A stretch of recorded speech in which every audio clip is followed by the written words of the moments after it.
Muito antes de se tornar um dos maiores impérios da história da humanidade, Roma era apenas uma pequena aldeia nas margens do rio Tibre, na região central da Península Itálica. Segundo a tradição romana, a cidade foi fundada em 753 a. Código por Rômulo, após matar seu irmão Remo em uma disputa sobre onde construir a nova cidade. Essa narrativa mítica carregada de simbolismos revela desde cedo o espírito de conquista e centralização que marcaria a civilização romana ao longo dos séculos. A verdade histórica, no entanto, aponta para um desenvolvimento mais gradual. Roma surgiu como uma comunidade agrícola entre diversas tribos latinas, sabinas e etruscas que habitavam a região. No início, era governada por reis, num período que ficou conhecido como monarquia romana. Os reis mais antigos, segundo a tradição, tinham poderes religiosos, militares e judiciais. No entanto, à medida que Roma crescia em população e influência, surgiram conflitos entre as famílias nobres e os reis, culminando na queda da monarquia em 509 a. Código com a expulsão do último rei etrusco. Tarquínio o Soberbo. Teve início um novo período República Romana. A partir daí, Roma passou a ser governada por magistrados eleitos, como os cônsules, e por instituições políticas como o Senado, dominado pela aristocracia patrícia. Ainda assim, o poder nunca foi totalmente distribuído entre os cidadãos. A luta entre patrícios e plebeus marcou os primeiros séculos da República e resultou em reformas sociais que buscavam mais igualdade política. Durante o período republicano, Roma expandiu progressivamente seu domínio sobre a Península Itálica, utilizando estratégias que combinavam diplomacia, alianças e força militar.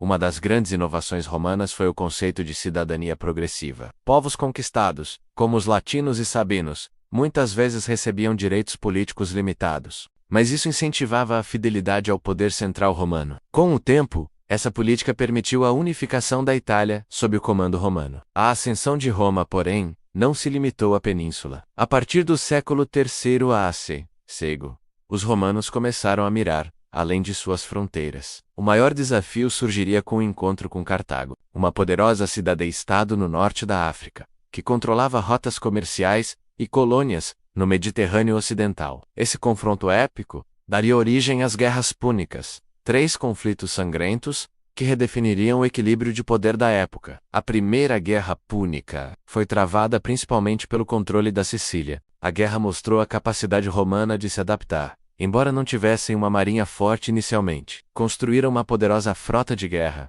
e venceram. Com a vitória, Roma conquistou sua primeira província fora da Itália, a Sicília. Esse evento marcaria o início da transformação de Roma de uma república regional em um império de alcance global.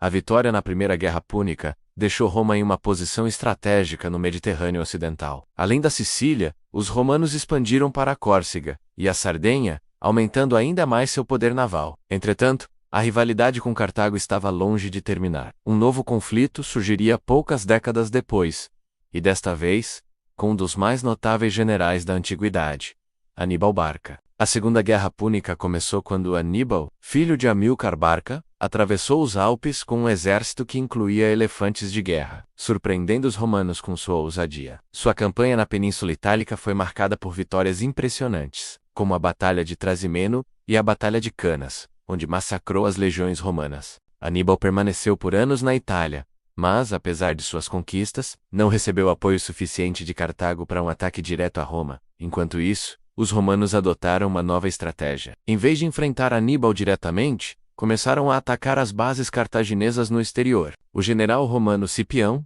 posteriormente conhecido como Cipião Africano, levou a guerra até o norte da África. Forçou assim Aníbal a retornar à sua terra natal, onde foi finalmente derrotado na decisiva Batalha de Zama. Em 202 a. Código, a vitória consolidou Roma como a principal potência do Mediterrâneo Ocidental. Cartago foi obrigada a pagar pesadas indenizações, entregar sua frota e não poderia mais entrar em guerra sem permissão de Roma. Mesmo assim, a hostilidade permaneceu. Cerca de 50 anos depois, Roma lançou a Terceira Guerra Púnica, que terminou com a completa destruição de Cartago. A cidade foi arrasada, seus habitantes escravizados, e o território transformado na província romana da África. Com o fim da ameaça cartaginesa, Roma voltou seus olhos para o leste. Havia agora oportunidades de expansão na Grécia, Macedônia e Ásia Menor, regiões ricas e culturalmente influentes. Ao longo do século II a Código, os romanos travaram guerras contra os reinos helenísticos que haviam surgido após a morte de Alexandre. Vitória após vitória, Roma incorporou territórios como a Macedônia,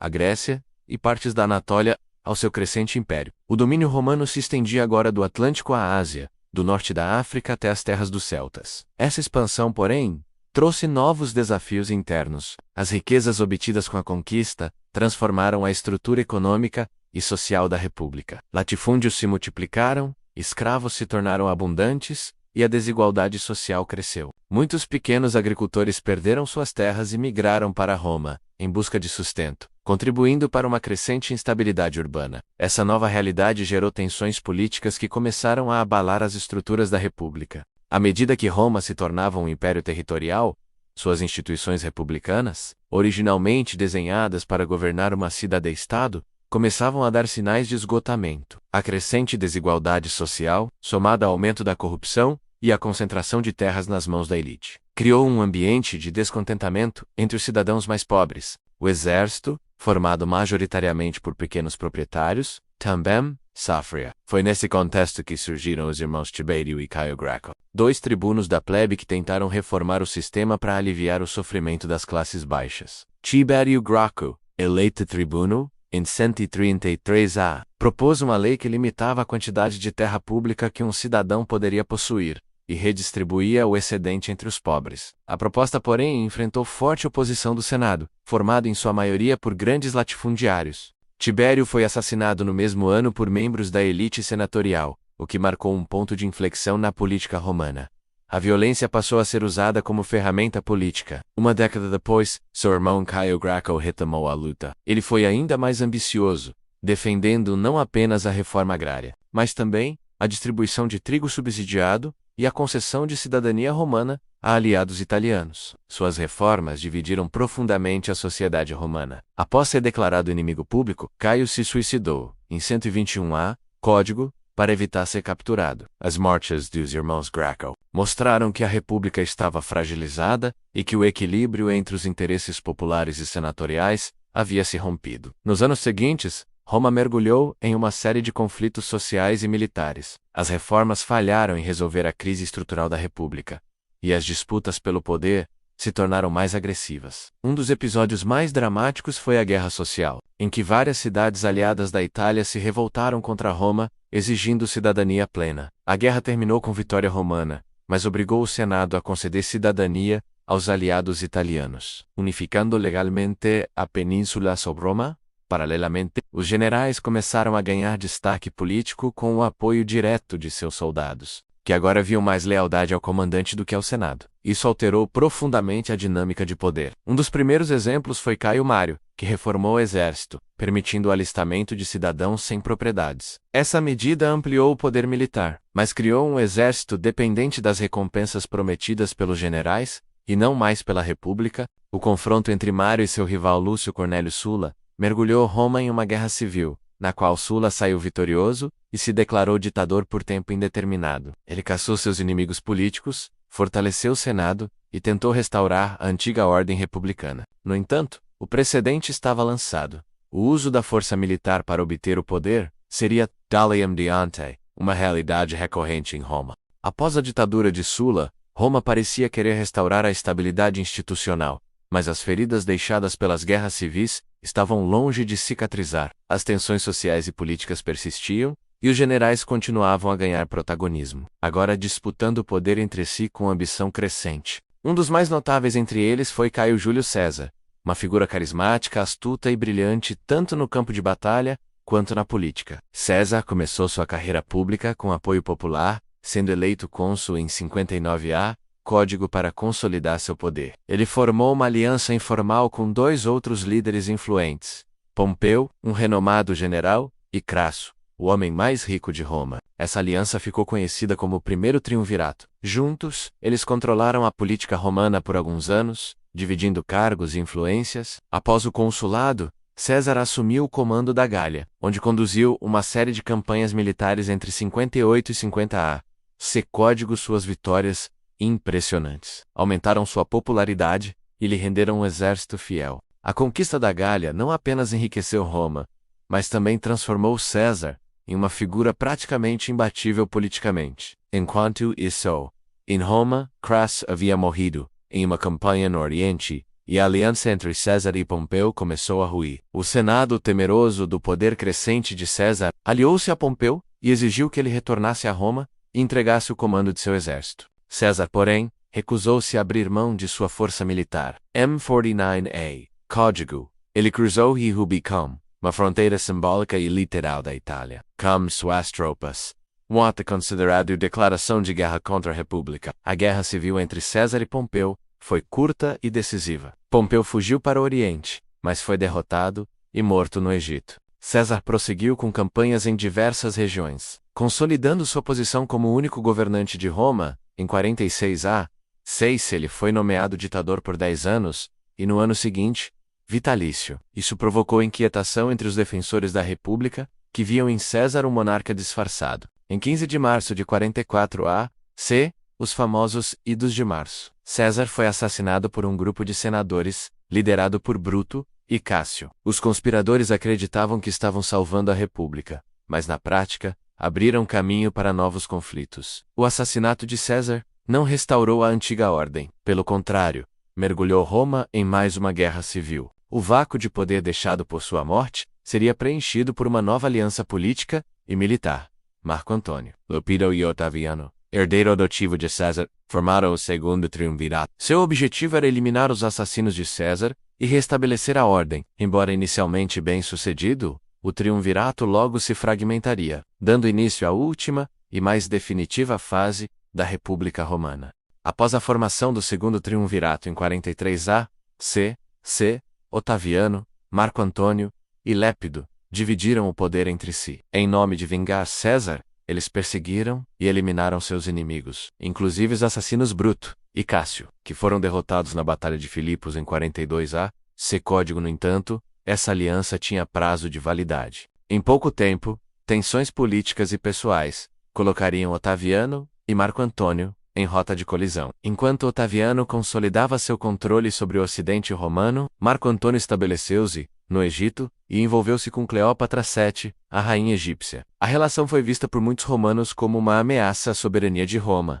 Otaviano soube explorar politicamente essa situação, acusando Marco Antônio de traição e de querer transformar Roma em uma monarquia oriental, governada por Cleópatra. Em 31 a. Código, as tensões culminaram na Batalha de Ácio, um confronto naval decisivo no qual as forças de Otaviano venceram Marco Antônio e Cleópatra. Os dois se suicidaram no ano seguinte, selando a vitória de Otaviano como o único governante do mundo romano. Esse momento marcaria o fim da República e o início do Império Romano, embora o termo Império ainda não fosse usado oficialmente. Em 27 a. Código, Otaviano devolveu simbolicamente os poderes ao Senado, que, concedeu-lhe o título de Augusto, que significa o exaltado ou venerável. Assim nasceu Caio Júlio César Otaviano Augusto, o primeiro imperador de Roma, embora mantivesse uma fachada republicana, com instituições como o Senado e as magistraturas ainda em funcionamento. Augusto controlava o exército, as finanças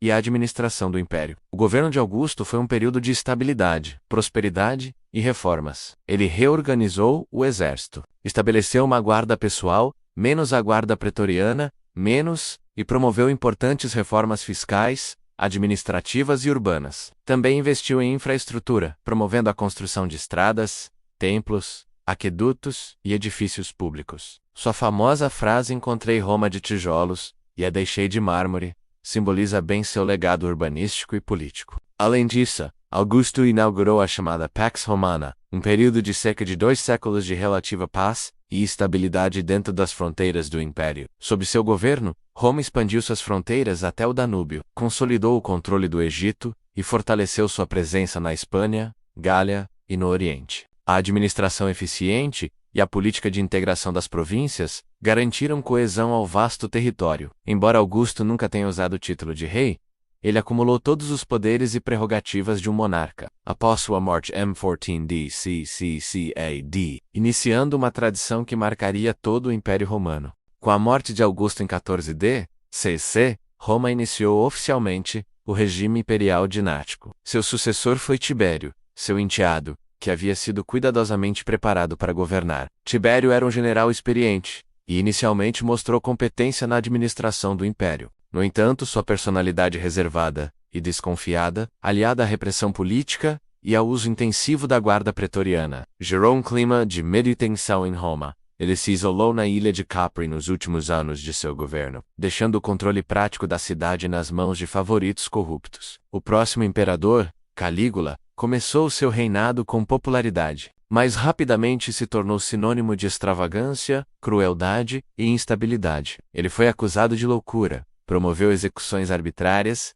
declarou-se um deus vivo e, segundo algumas fontes, tentou nomear seu cavalo como cônsul. Seu governo durou apenas 4 anos, até ser assassinado pela guarda pretoriana em 41 Código após o caos. O Senado cogitou restaurar a República, mas a guarda pretoriana agiu rapidamente e proclamou Cláudio como imperador. Considerado inicialmente fraco e despreparado, Cláudio surpreendeu ao realizar uma administração eficiente. Ele expandiu o império com a conquista da Britânia, melhorou o sistema judiciário e reforçou a burocracia imperial com a inclusão de libertos e administradores profissionais. Cláudio também promoveu obras públicas e incentivou a urbanização das províncias. Seu sucessor foi Nero, filho adotivo de Cláudio. No início, Nero teve um governo promissor, influenciado por conselheiros sábios como o filósofo Sêneca. Contudo, ao longo do tempo, tornou-se cada vez mais autoritário, vaidoso e cruel. Nero reprimiu brutalmente qualquer oposição. Perseguiu cristãos após o famoso incêndio de Roma,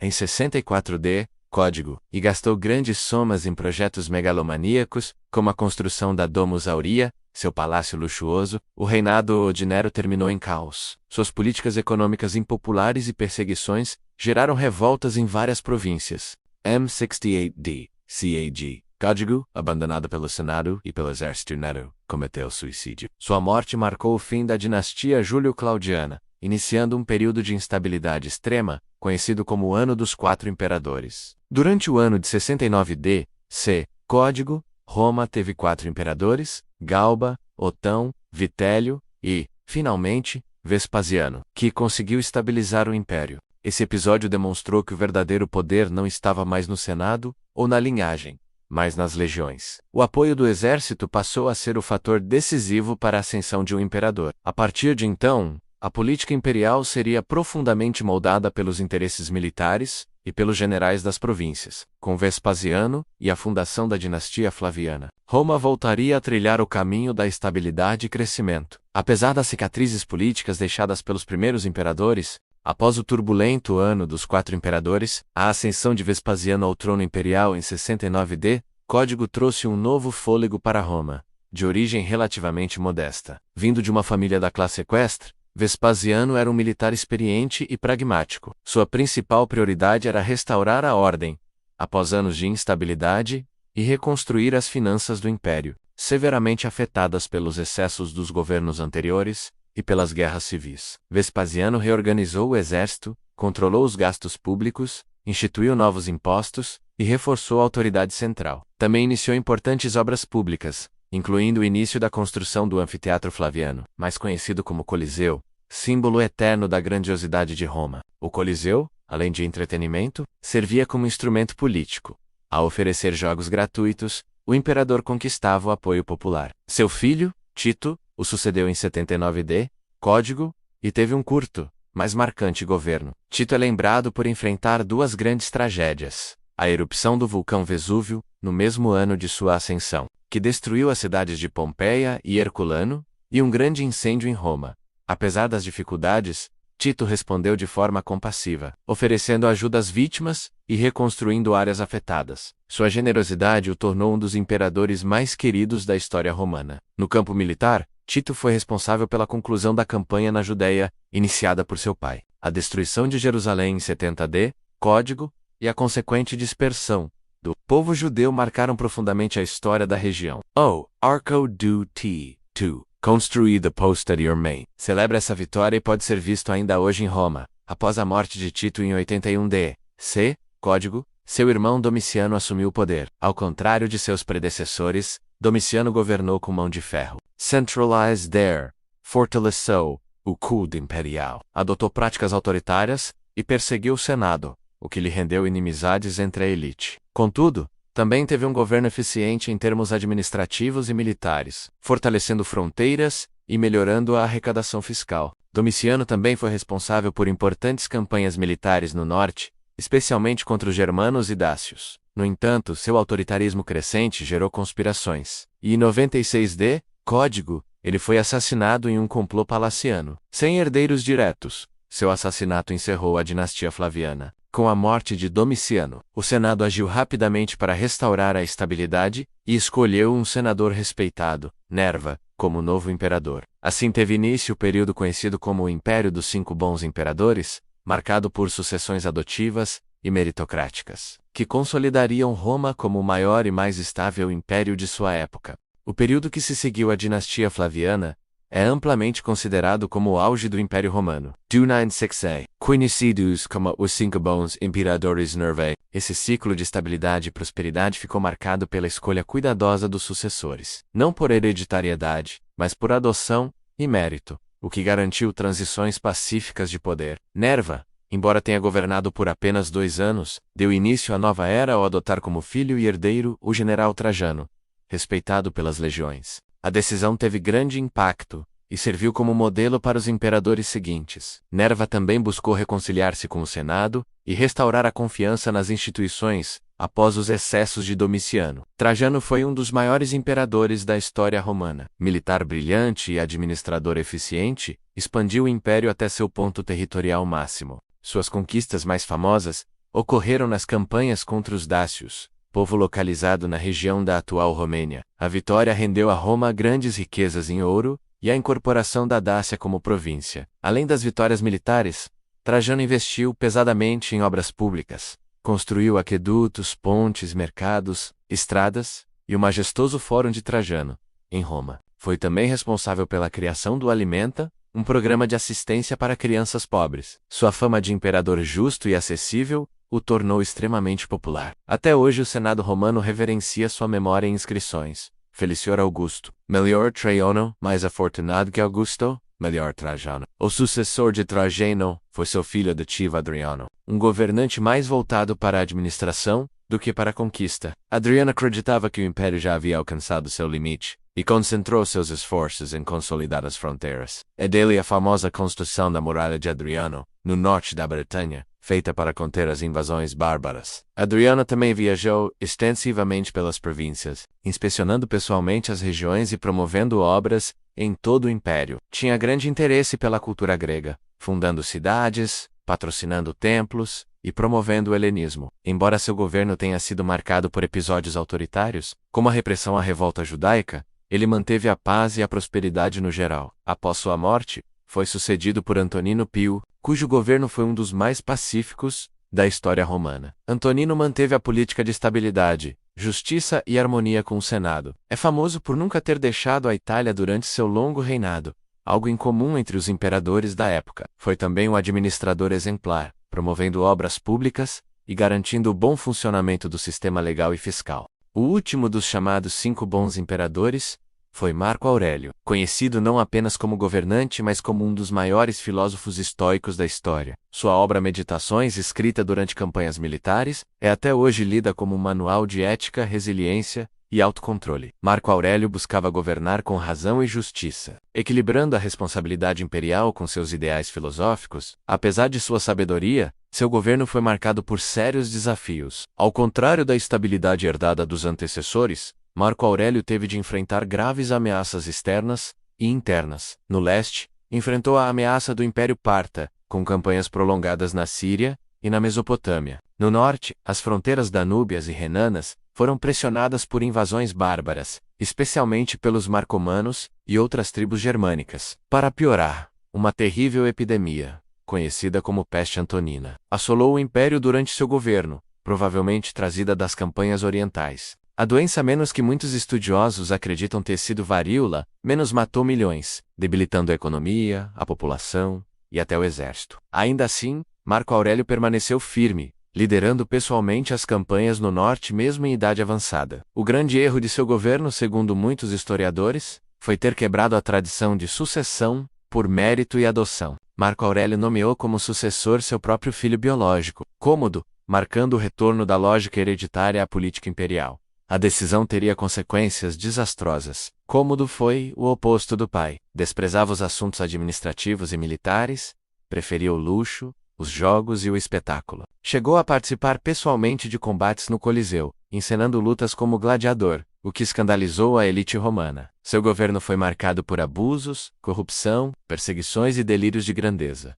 Cômodo se via como uma reencarnação de Hércules e renomeou Roma em sua própria homenagem. O caos instaurado por Cômodo desestruturou o Estado. Ele foi assassinado por uma conspiração que envolveu membros da corte e até sua amante. Após sua morte, Roma mergulhou novamente no caos político. Em 193 d.C., Código, começou o chamado Ano dos Cinco Imperadores. Com uma rápida sucessão de líderes disputando o poder, muitas vezes comprando o apoio das legiões, ou sendo mortos por elas. Foi neste cenário conturbado que surgiu uma nova figura forte, Sétimo Severo, um general africano que derrotou os seus rivais e fundou a dinastia Severa. O império, apesar de ainda funcional, começava a dar sinais de exaustão política e econômica. A estabilidade do passado havia ficado para trás. E Roma entrava em uma nova era, a da militarização do poder e da crescente pressão nas fronteiras. Com a ascensão de Sétimo Severo ao trono em 193 d.C.,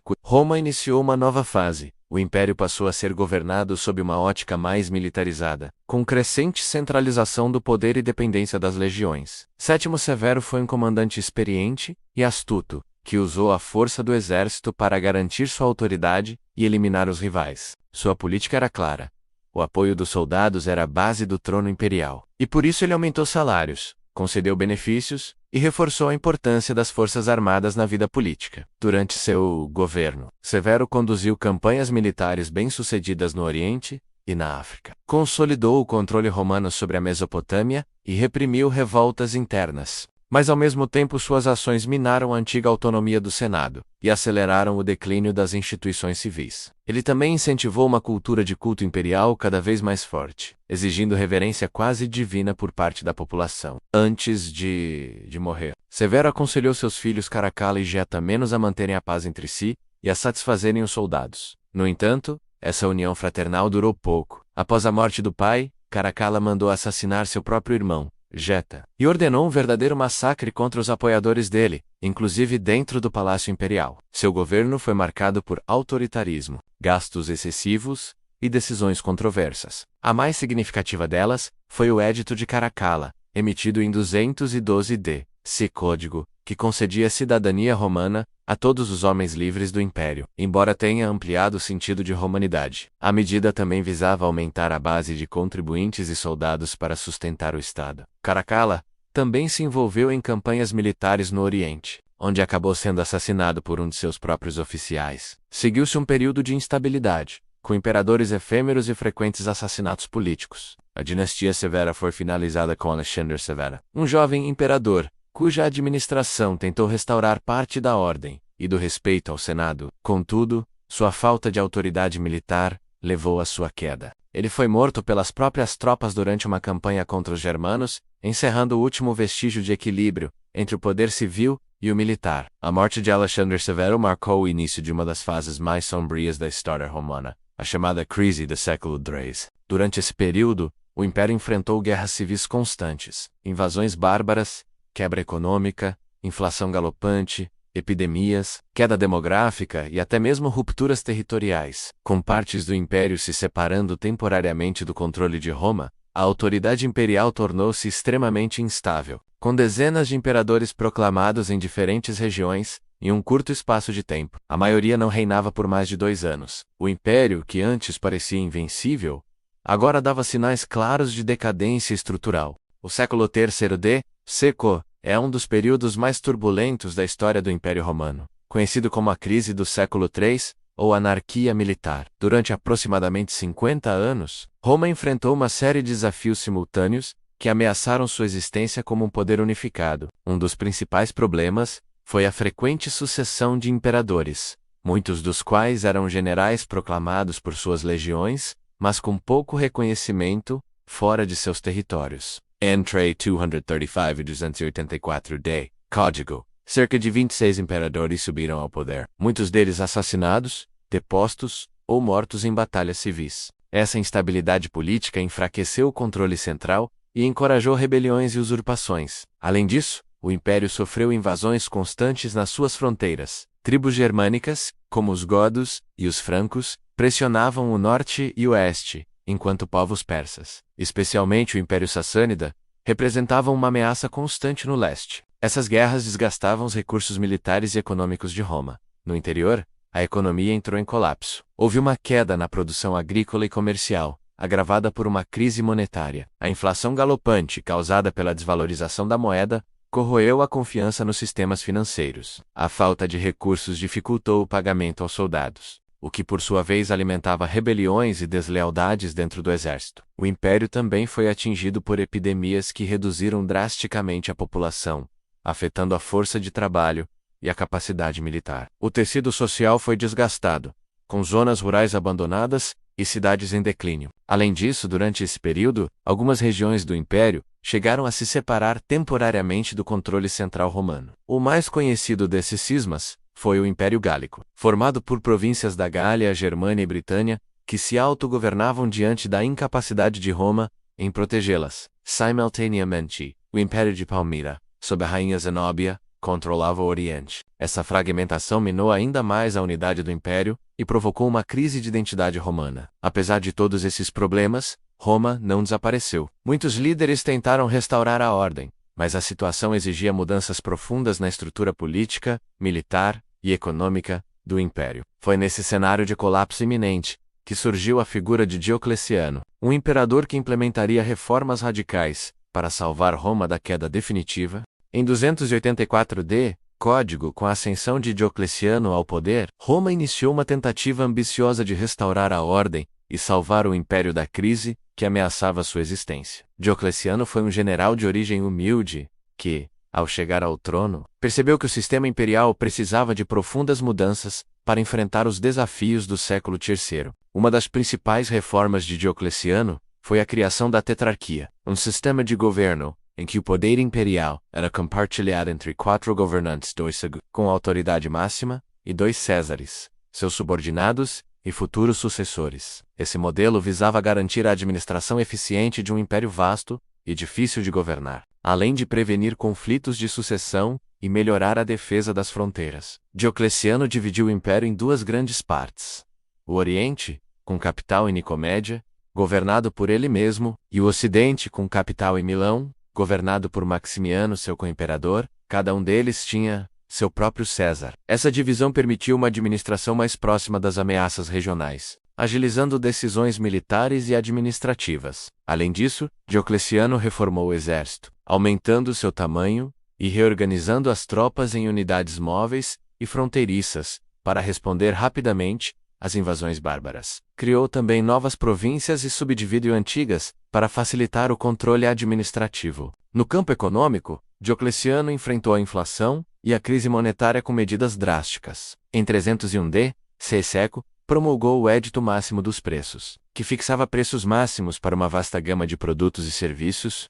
tentando controlar a escalada inflacionária. Embora a medida tenha sido pouco eficaz a longo prazo e amplamente desrespeitada, mostrou a tentativa do imperador de intervir diretamente na economia. Outra característica importante de seu governo foi o reforço do culto imperial e a promoção de uma imagem do imperador como uma figura quase divina, distante e poderosa. Diocleciano buscou restaurar a autoridade do trono e o respeito às instituições, mas com uma abordagem marcadamente autoritária. No entanto, apesar das reformas, o sistema da tetrarquia gerou tensões entre os sucessores, que levariam a novas disputas pelo poder, após a abdicação voluntária de Diocleciano, em 305 d. Código. Essa complexidade política prenunciava um novo capítulo da história romana, com mudanças profundas que culminariam no governo de Constantino, o Grande. Após o período da tetrarquia, o império mergulhou em novas lutas pelo poder, até que em 312 d. Código surgiu uma figura decisiva,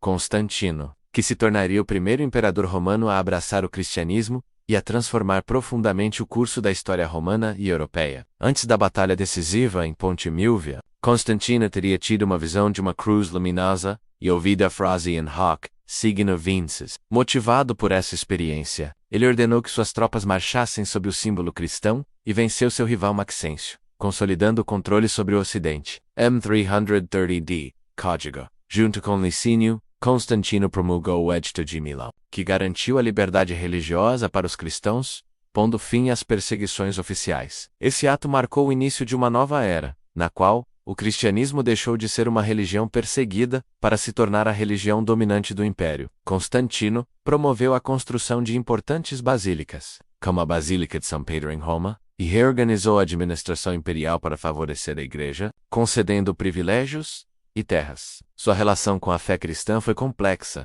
combinando políticas pragmáticas e convicções pessoais. Politicomen. Constantino fundou uma nova capital no Oriente, a cidade de Constantinopla, em 330 d.C., que se tornaria o centro do poder romano pelos séculos seguintes. A mudança refletia a importância crescente do Oriente e a necessidade de um poder imperial forte em uma região economicamente vital. Durante seu reinado, Constantino implementou reformas administrativas, militares e legais que buscavam fortalecer o império diante das pressões internas e externas. Ele reorganizou o exército, criou novas divisões territoriais e reformulou o sistema tributário. Apesar de seu sucesso, o império já mostrava sinais claros de desgaste. A pressão constante das tribos bárbaras, a complexidade administrativa e as transformações sociais profundas indicavam que Roma estava em um processo de transição. Constantino, com suas políticas, ajudou a definir os rumos do império, preparando o terreno para a futura divisão definitiva entre o Império Romano do Oriente e do Ocidente. Após a morte de Constantino, em 337 d., o império foi dividido entre seus 3 filhos, numa tentativa de manter a unidade, mas que na prática aprofundou as divisões políticas e administrativas. Essa fragmentação marcou o início da separação gradual entre o Império Romano do Oriente e do Ocidente. O Império Romano do Oriente, com capital em Constantinopla, era economicamente mais forte e estrategicamente melhor posicionado para enfrentar ameaças externas, como os persas e mais tarde os povos bárbaros. Já o Império Romano do Ocidente, com capital inicialmente em Milão e depois em Ravenna, enfrentava crescentes dificuldades políticas, econômicas e militares. Durante os séculos IV e V, o Ocidente foi marcado por uma série de invasões bárbaras, que desestabilizaram profundamente a região. Povos germânicos como os visigodos, vândalos, ostrogodos e finalmente os francos pressionavam as fronteiras. M410D saquearam Roma, pela primeira vez, em quase 800 anos, um evento simbólico do declínio ocidental. Em 455 d.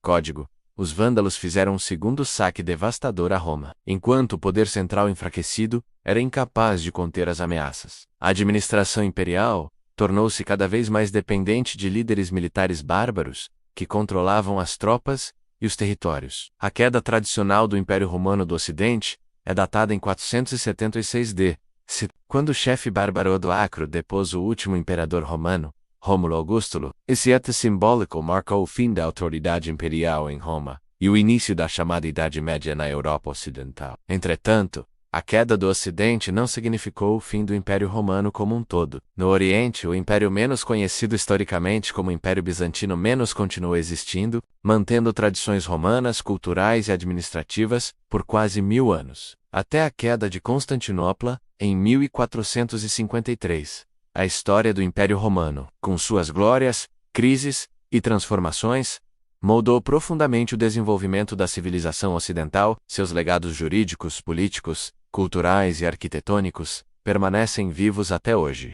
O legado do Império Romano vai muito além das conquistas militares e da extensão territorial. A civilização romana contribuiu de forma decisiva para o desenvolvimento da cultura, do direito, da língua e da arquitetura que ainda influenciam o mundo moderno. Uma das maiores contribuições romanas foi o direito romano, um sistema jurídico complexo, que serviu como base para os códigos legais de diversos países, até os dias atuais. O direito romano estruturou conceitos fundamentais, como propriedade, contratos, responsabilidade civil, direitos das pessoas e a administração da justiça. Durante o reinado do imperador Justiniano no Império Bizantino, esse corpo legal foi compilado no Corpus Juris Civilis, que influenciou profundamente o direito ocidental. Na língua, o latim, falado em Roma e suas províncias, tornou-se a língua oficial do império e originou as chamadas línguas românicas, o português, o espanhol, o francês, o italiano e o romeno. O latim também permaneceu como língua litúrgica e acadêmica na Europa durante séculos. Na arquitetura e engenharia,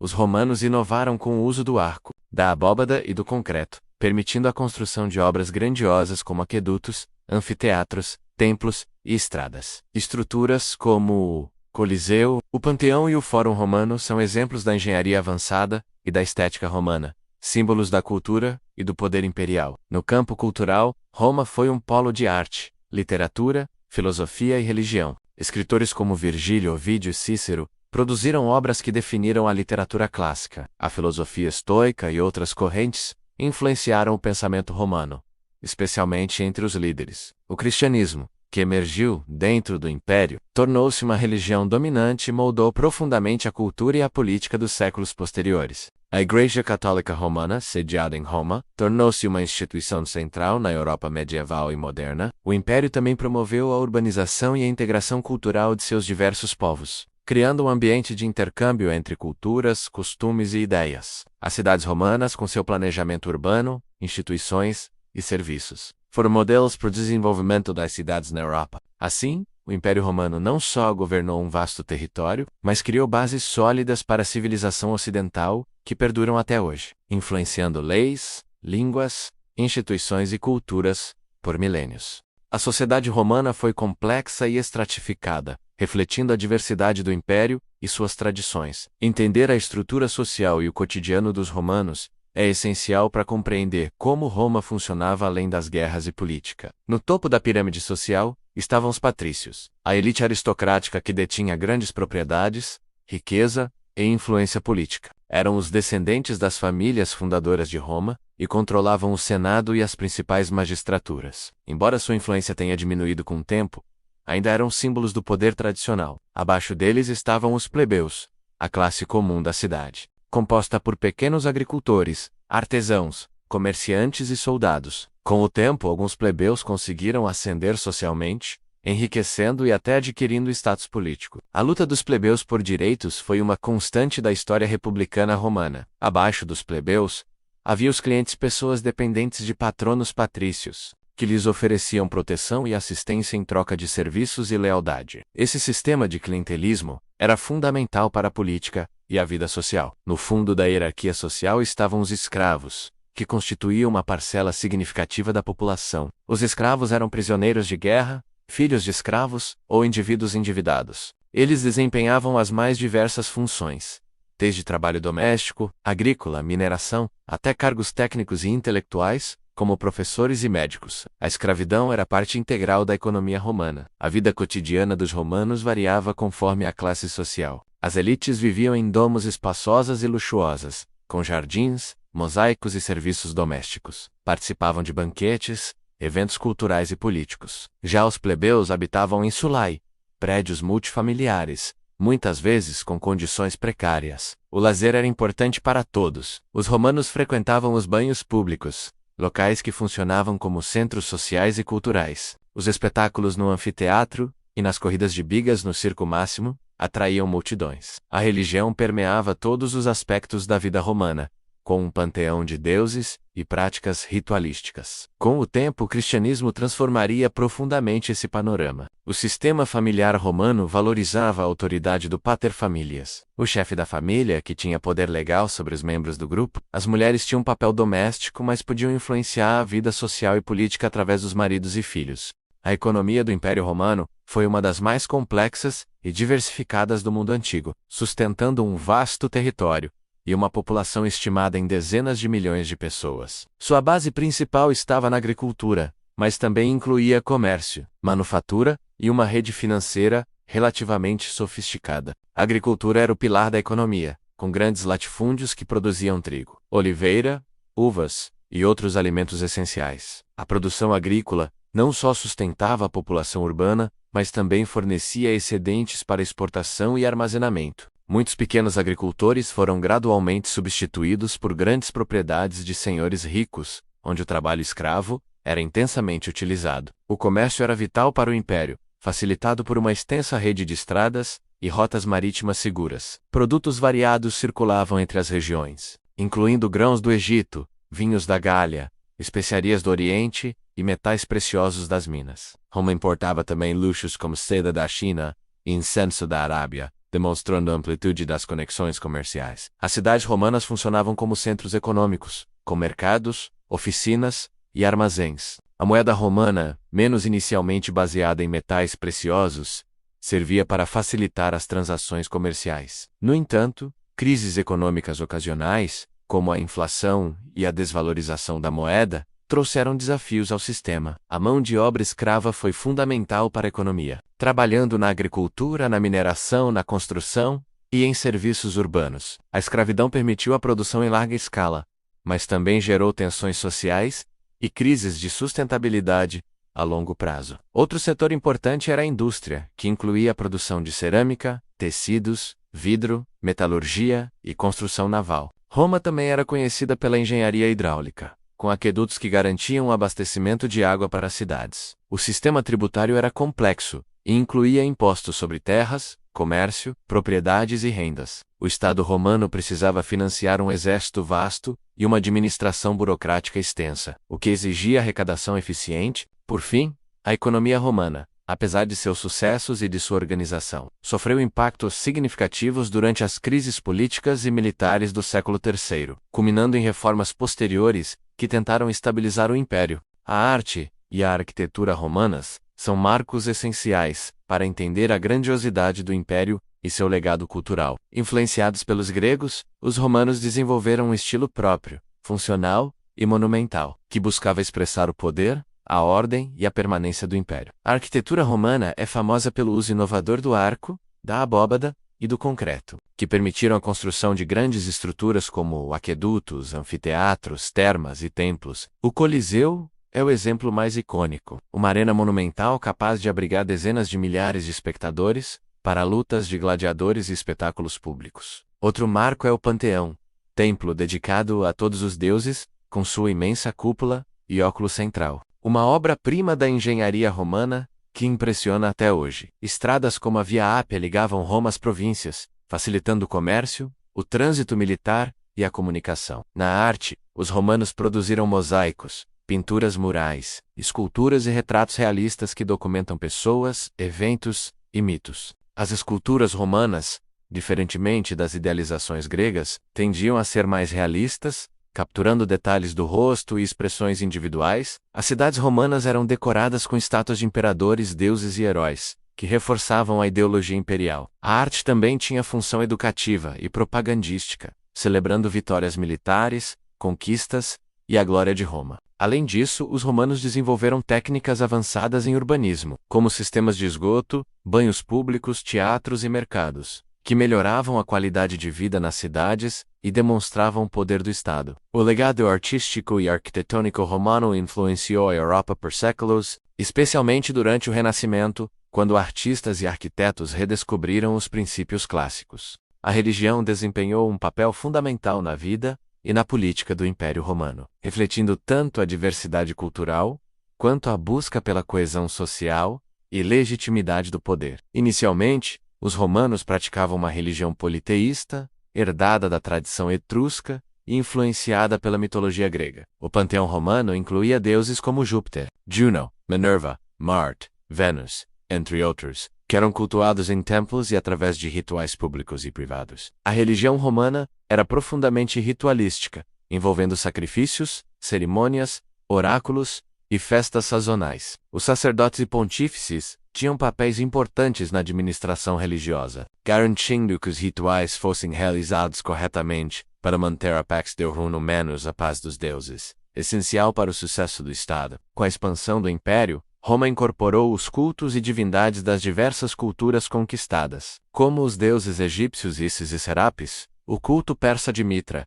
e diversas formas de religiões mistéricas. Essa abertura ajudou a integrar as províncias e a acomodar a diversidade religiosa. Contudo, a partir do século I d.C., surgiram novos movimentos religiosos, entre eles, o cristianismo, que inicialmente foi perseguido por Roma devido à sua recusa em participar do culto imperial e às suas crenças exclusivistas. Os cristãos foram vistos como uma ameaça à unidade e à ordem pública. Com o tempo, o cristianismo cresceu em número e influência, contando com mártires que fortaleceram a fé e uma organização crescente. M330 DCOD, Gaju, o Edito de Milão, promulgado por Constantina, garantiu a liberdade religiosa aos cristãos. Posteriormente, o cristianismo tornou-se religião oficial do Império, com Teodósio, e declarando religião estatal no final do século IV. Essa transformação teve profundas consequências para a cultura, a política e a sociedade romana, moldando a história da Europa e do mundo ocidental pelos séculos seguintes.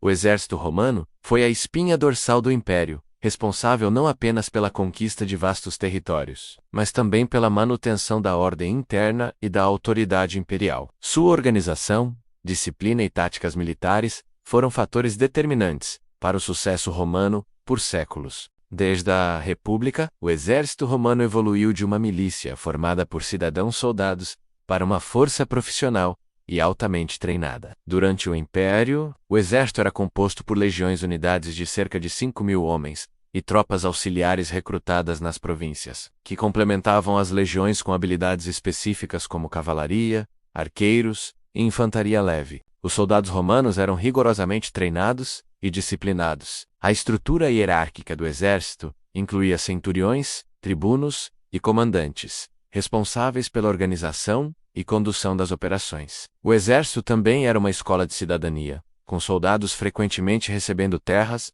ou cidadania após o serviço. As legiões construíam suas próprias fortificações, estradas e acampamentos, que funcionavam como bases avançadas para as operações militares e centros administrativos locais. A eficiência logística romana, apoiada por essas infraestruturas, permitia o rápido deslocamento das tropas para onde fossem necessárias. As campanhas militares eram cuidadosamente planejadas, com ênfase na estratégia, engenharia de cerco e uso combinado de diferentes tropas. As guerras contra os povos bárbaros, as campanhas no Oriente e as revoltas internas exigiram constantes adaptações táticas. O exército também desempenhou papel crucial na política, especialmente durante períodos de instabilidade, quando generais ambiciosos usavam o apoio das tropas para tomar o poder. Essa influência militar direta sobre o governo foi tanto uma força quanto uma fonte de crises para o Império. Mesmo com sua força, o exército enfrentou desafios crescentes nos séculos finais do Império, como a necessidade de recrutar soldados entre povos bárbaros e a pressão constante nas fronteiras, que demandavam cada vez mais recursos e capacidade de resposta. O vasto território do Império Romano foi dividido em diversas províncias, unidades administrativas que facilitavam o controle, a arrecadação de impostos e a defesa das fronteiras. A administração provincial foi fundamental para manter a coesão do Império e assegurar o fluxo de recursos para Roma. Cada província era governada por um oficial nomeado pelo imperador ou pelo Senado, dependendo da importância e da situação da região. Os governadores romanos tinham amplos poderes administrativos, judiciais e militares, mas deviam obedecer às leis romanas e prestar contas ao poder central. A administração provincial incluía o recolhimento de impostos, a manutenção da ordem pública, o comando das tropas locais e a supervisão das cidades e das instituições locais. Para administrar uma população diversa, o Império adotava um sistema de autonomia local, permitindo que as cidades mantivessem costumes, línguas e governos próprios, desde que respeitassem a autoridade romana. As províncias eram classificadas em duas categorias principais: as províncias senatoriais, geralmente pacíficas, e governadas por senadores, e as províncias imperiais, onde havia maior presença militar, e que eram governadas por oficiais, nomeados diretamente pelo imperador. Essa divisão refletia a necessidade de uma administração mais rígida nas áreas fronteiriças ou com maior risco de conflito. A romanização das províncias foi um processo gradual, onde os povos conquistados adotaram a língua latina, os costumes, a religião e as leis romanas. Cidades como Longinium, Lugdunum e Alexandria foram centros importantes de cultura, comércio e administração. A infraestrutura nas províncias era desenvolvida para integrar o território, com estradas, aquedutos e sistemas urbanos que facilitavam a mobilidade, o comércio e a comunicação. Esse sistema administrativo permitiu que Roma mantivesse seu império por séculos, apesar das diferenças culturais e geográficas. No entanto, a complexidade da administração e a extensão territorial também geravam desafios, especialmente quando as pressões externas e internas aumentavam, exigindo reformas e adaptações constantes.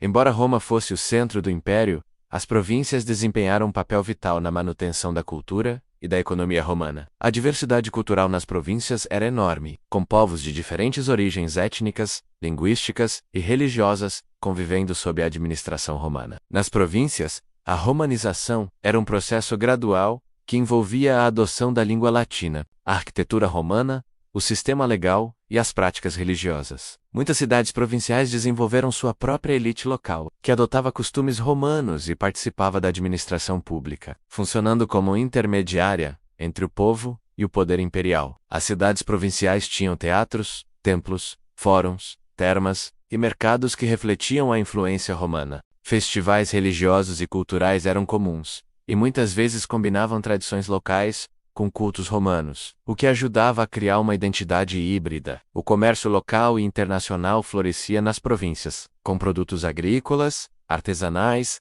e minerais circulando por todo o império. Os portos mediterrâneos eram pontos estratégicos para essa atividade, conectando o império com regiões distantes. No cotidiano, a vida dos provinciais variava conforme a classe social. Grandes proprietários rurais, comerciantes e oficiais tinham padrões de vida semelhantes às elites romanas, enquanto camponeses e trabalhadores urbanos levavam vidas mais simples, mas com acesso a bens e serviços, como banhos públicos e entretenimentos. A religião nas províncias também era diversa, incluindo cultos tradicionais locais, religiões mistéricas, e posteriormente, essa diversidade religiosa muitas vezes coexistia pacificamente, mas também gerava tensões em alguns momentos. Assim, as províncias não eram apenas territórios dominados, mas partes dinâmicas do império, onde a cultura romana se misturava com tradições locais, criando um mosaico cultural que contribuiu para a longevidade do Império Romano. Com o declínio do Império Romano do Ocidente, no século V, o foco da autoridade imperial passou definitivamente para o Império Romano do Oriente,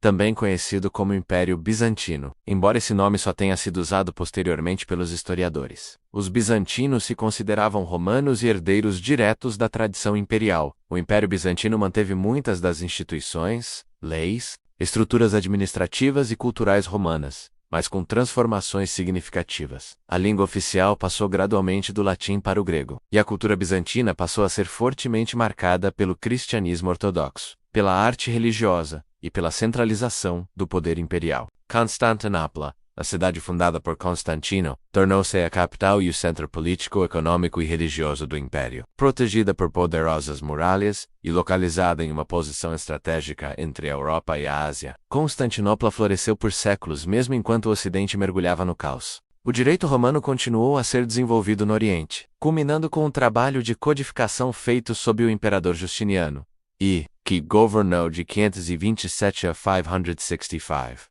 O Corpus Juris Civilis, ou seu Código de Justiniano, é uma das maiores realizações jurídicas da antiguidade e teve impacto duradouro no mundo ocidental. Justiniano também tentou restaurar a glória do antigo Império Romano por meio de campanhas militares, reconquistando temporariamente partes da Itália, do norte da África e da Península Ibérica. Contudo, essas conquistas foram difíceis de manter e acabaram drenando os recursos do império. Cultural Mende. O Império Bizantino desenvolveu uma arte ricamente simbólica e espiritual, com mosaicos, igrejas imponentes como a Hagia Sophia, e uma teologia profundamente influente. A religião passou a ser um elemento central do poder imperial, e o imperador era visto como representante de Deus na terra. Assim, o Império Bizantino representou a continuação do legado romano por quase 1000 anos após a queda do Ocidente, preservando e transformando as heranças da Roma antiga até sua própria queda, em 1453. O reinado de Justiniano é frequentemente considerado o auge do Império Bizantino e uma das tentativas mais ambiciosas de restaurar a antiga glória de Roma. Sua visão era clara: reunir os territórios perdidos do Ocidente, fortalecer a fé cristã ortodoxa e consolidar o poder imperial. Justiniano é lembrado antes de tudo por sua reforma legal. Com a ajuda de juristas como Triboniano, ele compilou séculos de leis romanas em um único corpo legal, o Corpus Juris Civilis. Essa obra monumental teve um impacto profundo na história do direito, sendo redescoberta no Ocidente durante a Idade Média e servindo de base para muitos códigos legais modernos. Do ponto de vista militar, Justiniano investiu fortemente nas campanhas lideradas por seu general Belisário, um dos maiores comandantes da história bizantina. Belisário reconquistou partes da África do Norte dos Vândalos, a Sicília, Nápoles, Roma e até partes da Península Ibérica. Essas vitórias, no entanto, foram extremamente caras, e a manutenção dos territórios reconquistados revelou-se insustentável a longo prazo. No plano interno, Justiniano também enfrentou grandes desafios. A mais famosa crise de seu governo foi a Revolta de Nica, em 532, quando facções rivais ligadas ao hipódromo se uniram contra o imperador. O levante quase derrubou Justiniano, mas foi brutalmente reprimido, com milhares de mortos em Constantinopla. Após a revolta, ele fortaleceu seu poder absoluto e iniciou uma das maiores campanhas de construção da história do império. Hagia Sophia, construída sob seu patrocínio, tornou-se o maior e mais importante templo cristão do mundo por quase 1000 anos. Sua cúpula monumental, arquitetura inovadora e riqueza simbólica são até hoje admiradas. A igreja representava a união entre fé e poder imperial. Apesar de suas conquistas, o reinado de Justiniano também viu o império enfrentar pragas, como a peste de Justiniano, que matou milhões e abalou profundamente a economia e a demografia. Ao final de seu reinado, embora o império tivesse alcançado um novo apogeu, ele também se encontrava exausto, pressionado por ameaças internas e externas. Ainda assim, Justiniano deixou um legado duradouro, simbolizando a força, a ambição e a complexidade do Império Romano em sua versão oriental, o Império Bizantino. Uma das transformações mais profundas ocorridas no Império Romano foi a ascensão do cristianismo como religião dominante. De uma fé perseguida no início, o cristianismo tornou-se o eixo central da vida cultural, espiritual e até política do Império, especialmente a partir do século IV. Nos primeiros séculos, os cristãos foram marginalizados e frequentemente perseguidos por se recusarem a prestar culto aos deuses romanos e ao imperador. As perseguições variaram em intensidade e motivação, atingindo seu auge nos reinados de imperadores como Décio e Diocleciano. Muitos mártires cristãos, como São Pedro, São Paulo e Santa Ágata, se tornaram símbolos de fé e resistência. Com a conversão de Constantino e o Edito de Milão em 313 d.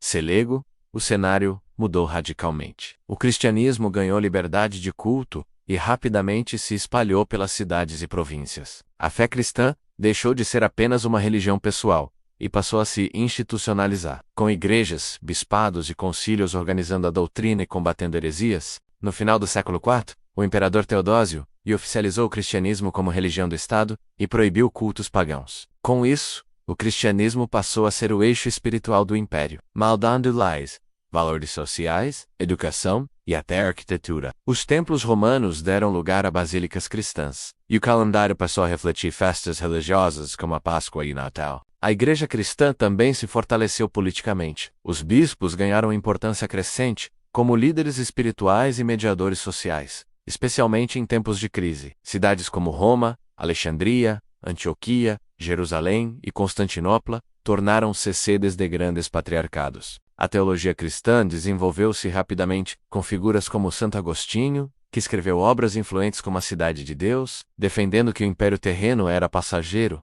mas o reino de Deus era eterno. Esse pensamento moldaria a visão medieval do mundo, com o colapso do Império Romano do Ocidente. A Igreja Católica Romana assumiu o papel de instituição estabilizadora e organizadora da sociedade europeia. Já no Oriente, a Igreja Ortodoxa Bizantina seguiu seu próprio caminho, ligada ao imperador e marcada por uma tradição litúrgica diferente. Assim, o cristianismo, inicialmente uma pequena seita na Judéia, transformou-se em uma força espiritual e política, que ultrapassou o próprio Império Romano, moldando a história da humanidade por séculos. A educação no Império Romano era altamente valorizada, especialmente entre as elites urbanas. Inspirada inicialmente nos modelos gregos, a formação intelectual romana combinava disciplinas práticas e humanísticas com o objetivo de formar cidadãos preparados para a vida pública e para o exercício do poder. Na infância, as crianças de famílias abastadas começavam a educação em casa, com tutores, aprendendo leitura, escrita e aritmética. Em seguida, os meninos,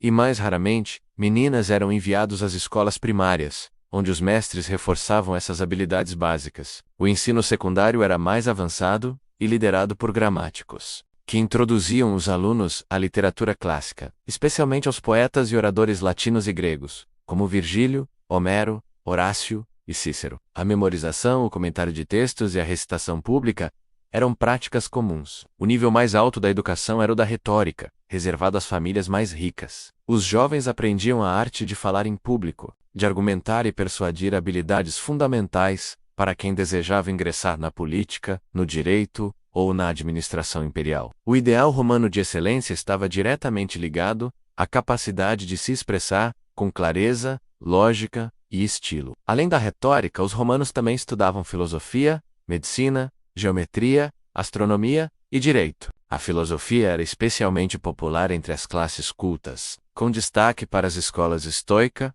epicurista e platônica, que influenciaram profundamente a mentalidade romana. As bibliotecas públicas e privadas eram comuns nas grandes cidades, e muitos aristocratas possuíam vastas coleções de pergaminhos. A Biblioteca de Alexandria, embora fundada antes do domínio romano, continuou a ser um centro de aprendizado durante o Império. Durante o período imperial, a educação foi se tornando cada vez mais institucionalizada. O Império financiava escolas e promovia o ensino nas províncias como forma de romanização e integração cultural. A formação intelectual era um sinal de status e um meio de ascensão social. Com a ascensão do cristianismo, as escolas passaram a ser gradualmente influenciadas pela teologia cristã, e os mosteiros se tornaram os principais centros de preservação do saber. Especialmente após a queda do Império Romano do Ocidente, a herança intelectual romana, transmitida por suas obras, métodos e estruturas educacionais, continuaria viva na Idade Média, sendo redescoberta e valorizada durante o Renascimento.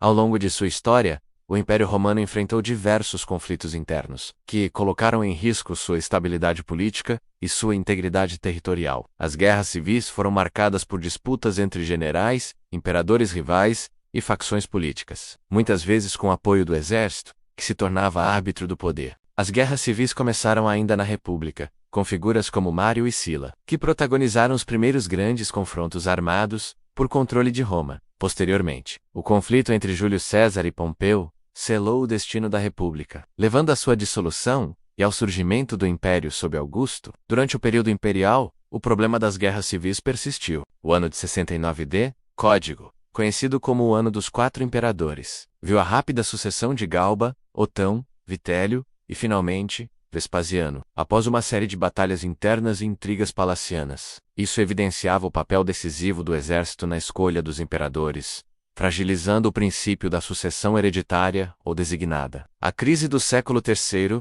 trouxe uma nova onda de instabilidade. Entre 235 e 284 d.C., o Império teve mais de 20 imperadores, muitos deles assassinados por seus próprios soldados. Essa fase, conhecida como a crise do terceiro século, combinou guerras civis, invasões bárbaras, inflação e fragmentação do poder, com províncias como a Gália e Palmira chegando a se declarar independentes. Foi apenas com a ascensão de Diocleciano que o Império tentou resolver o problema, criando a tetrarquia para compartilhar o poder entre 4 governantes. Porém, mesmo esse sistema levou a novos conflitos entre os sucessores e rivais, como os confrontos entre Constantino e Licínio. Essas disputas constantes minavam a confiança na autoridade imperial, drenavam recursos e enfraqueciam as defesas do Império contra ameaças externas. A lealdade dos soldados, muitas vezes voltada mais ao comandante do que ao Estado, contribuía para a instabilidade crônica. Apesar disso, o Império conseguiu sobreviver por séculos, demonstrando notável capacidade de adaptação e resiliência. No entanto, os efeitos acumulados das guerras civis deixaram marcas profundas nas instituições e facilitaram, em longo prazo, o enfraquecimento da estrutura imperial, especialmente no Ocidente. A partir do século III, o Império Romano passou a enfrentar pressões crescentes de povos considerados bárbaros, termo que os romanos usavam para se referir a qualquer grupo não romano ou não helênico. Esses povos incluíam godos, vândalos, hunos, francos, suevos, entre outros. Inicialmente vistos como ameaça, muitos deles acabariam por se integrar à própria estrutura imperial. As fronteiras do Império, especialmente ao longo do rio Reno e do Danúbio, eram constantemente atacadas por essas tribos, que buscavam melhores condições de vida, terras férteis e proteção contra inimigos como os temidos hunos. Em muitos casos, esses grupos foram autorizados a se estabelecer dentro do Império como federados, recebendo terras em troca de serviços militares. Em 376 d. Código, os visigodos, pressionados pelos hunos, buscaram refúgio dentro do território romano. No entanto, tratados mal cumpridos e abusos por parte dos romanos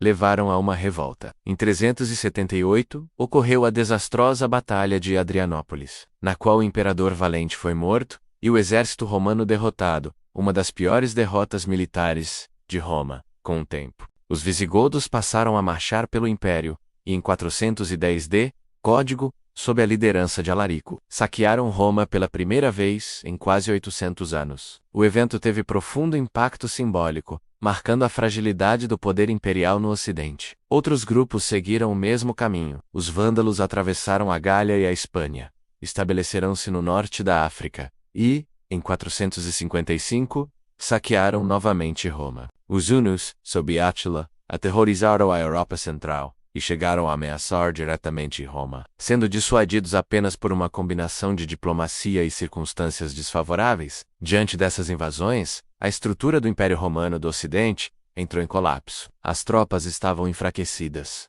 o poder político era instável, e muitos dos territórios eram controlados por líderes bárbaros que agiam com relativa autonomia. Em 476 d.C., o chefe germânico Odoacro depôs o último imperador romano do Ocidente, Rômulo Augustulo, enviando as insígnias imperiais a Constantinopla. Esse ato é geralmente considerado o fim oficial do Império Romano do Ocidente. Apesar disso, a cultura romana não desapareceu. Muitos dos reinos bárbaros adotaram o latim, o cristianismo e as instituições romanas, criando as bases para a Europa medieval. Com o fim do Império Romano do Ocidente em 476 d. Código, o Império Romano do Oriente, mais conhecido como Império Bizantino, passou a ser o único herdeiro legítimo da tradição romana. Sediado em Constantinopla, o Império Oriental preservou não apenas a autoridade imperial, mas também grande parte da cultura, da administração e da religião romanas. Ao contrário do Ocidente, que mergulhou em fragmentação e conflitos constantes entre reinos bárbaros, o Oriente manteve relativa estabilidade por séculos. Constantinopla, protegida por poderosas muralhas e localizada em posição estratégica, tornou-se a cidade mais rica e segura da Europa por muito tempo. O governo bizantino continuou utilizando o título de imperador romano, e os habitantes do império ainda se chamavam romanos, mesmo com o predomínio do idioma grego e da cultura helenística. Essa continuidade foi reforçada pela manutenção do direito romano, da estrutura burocrática centralizada e da doutrina cristã ortodoxa. Durante o século VI a XI, o Império Bizantino enfrentou diversos desafios e períodos de renovação. Após a morte de Justiniano, o Império teve que lidar com invasões persas, árabes, eslavos, búlgaros e, posteriormente, com os turcos seljúcidas. Apesar das perdas territoriais, Constantinopla permaneceu como símbolo de resistência e de civilização. A Igreja Ortodoxa Bizantina desempenhou papel central na vida política e cultural, com o imperador exercendo forte influência sobre as decisões religiosas. Diferentemente da Igreja Católica do Ocidente, onde o Papa tinha independência crescente, no Oriente, o poder espiritual estava mais próximo do trono. Culturalmente, o Império floresceu com obras em teologia, filosofia, medicina, história e arte. Os ícones religiosos, os mosaicos dourados, as igrejas de arquitetura complexa e os manuscritos iluminados são testemunhos do refinamento bizantino. No entanto, conflitos internos, disputas dinásticas, o cisma do Oriente em 1054 e as cruzadas ocidentais acabaram por enfraquecer o império. O golpe final viria em 1453, quando os turcos otomanos liderados por Mehmed II conquistaram Constantinopla, encerrando oficialmente o Império Bizantino. Mesmo após sua queda, o legado bizantino sobreviveu, influenciando profundamente os Balcãs, a Rússia, a Igreja Ortodoxa e o renascimento do conhecimento clássico na Europa Ocidental. O Império Romano não foi apenas uma potência militar ou uma entidade política dominante de seu tempo. Ele foi um berço de civilização, uma ponte entre o mundo antigo e o mundo moderno, e um pilar sobre o qual boa parte da cultura ocidental se construiu. Seu legado é imenso e multifacetado. O direito romano serviu como base para os sistemas jurídicos de dezenas de países. A língua latina deu origem a várias línguas modernas e influenciou profundamente o vocabulário técnico, científico e religioso da humanidade. A arquitetura romana inspirou edifícios em todos os continentes, de parlamentos a igrejas, e sua engenharia possibilitou a criação de estruturas ainda em uso hoje. Politicamente, Roma ensinou lições sobre governo centralizado, cidadania, leis escritas, república império. Essas ideias foram absorvidas, reinterpretadas e aplicadas em diversas épocas e contextos. No Renascimento, na Revolução Francesa, nas constituições modernas e até na formação de identidades nacionais. No campo espiritual, o império foi o ambiente em que o cristianismo nasceu, cresceu e se institucionalizou, tornando-se uma das religiões mais influentes do planeta. A Igreja Católica Romana e a Igreja Ortodoxa são herdeiras diretas desse passado, tanto em doutrina quanto em organização. Roma também deixou uma herança artística rica na literatura, com poetas como Virgílio, Ovídio e Horácio. Na história, com Tácito, Suetônio e Tito Livio. Na filosofia, com Sêneca e Marco Aurélio. Suas obras ainda são estudadas, admiradas e citadas como referências de pensamento e expressão. Mesmo após a queda do Império do Ocidente, e séculos depois, do Oriente, o espírito romano nunca desapareceu. Ele sobrevive nas instituições, nas palavras, nas ideias, nas ruas pavimentadas de antigas colônias, nos valores de justiça, ordem e cidadania. O Império Romano foi mais que um império. Foi,